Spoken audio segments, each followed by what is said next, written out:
Hi folks, Matt Easton, Scholar Gladiatore here. So another longsword tip for beginners, for people who don't necessarily have a class to regularly train with, or even if you do, this is hopefully a reminder. A way of cutting with the longsword that can be very, very direct, okay? A lot of people when they when they're initially learning how to cut with the longsword, if we just go from this position called posta di donna from Fiore di Liberi, when they start to move, the first thing they do is they what we call telegraph the move by essentially trying to load the weapon even more than it's already loaded. If you look at, if my opponent's over there, my weapon is back, my left shoulder is forward, my right shoulder is back. Okay, if I just put down the sword for a second, okay, so this is the position I'm in. When I go to cut, all of my motion should be driving forwards.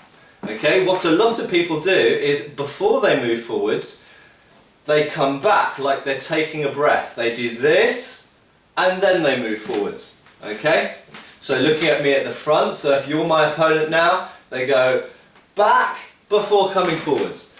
And this is a really, really bad habit, and it's actually very difficult to get people out of. And there's a nice sort of way of thinking about it that's mentioned in so-called Dobringer from 1389, where basically you imagine that there's a cord attached at the end of my sword. So, I've got my sword here, imagine there's a cord attached here, and when I start my cut, that cord is pulling the tip of my weapon straight to the point at which it's hitting.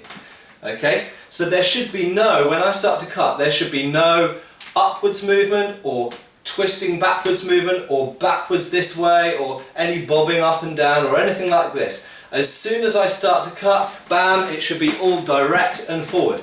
And very important, notice that my hand, certainly from this guard position, it's a bit different for different guard positions, but from this guard position my hands don't really change height much. If anything, they move downwards slightly, but they shouldn't move in a curved line. Okay, they actually move in a straight line, straight there. So it's actually the push and the pull on the grip which gives you the, accelerates the tip and gives the force to the blow.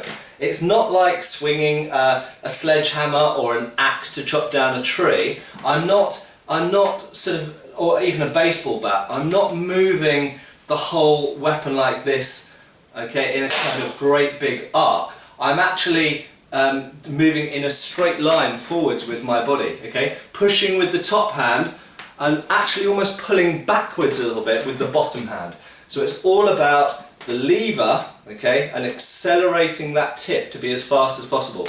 And also this push-pull, if you get that snappy push-pull, bam, you can do a very small, quick movement and get a lot of force into it. But equally and importantly, you can change direction very quickly and you can stop your blade very quickly if needs be.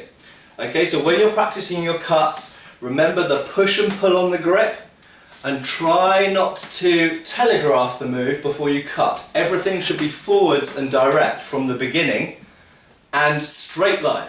Okay, straight line towards the target. Cool.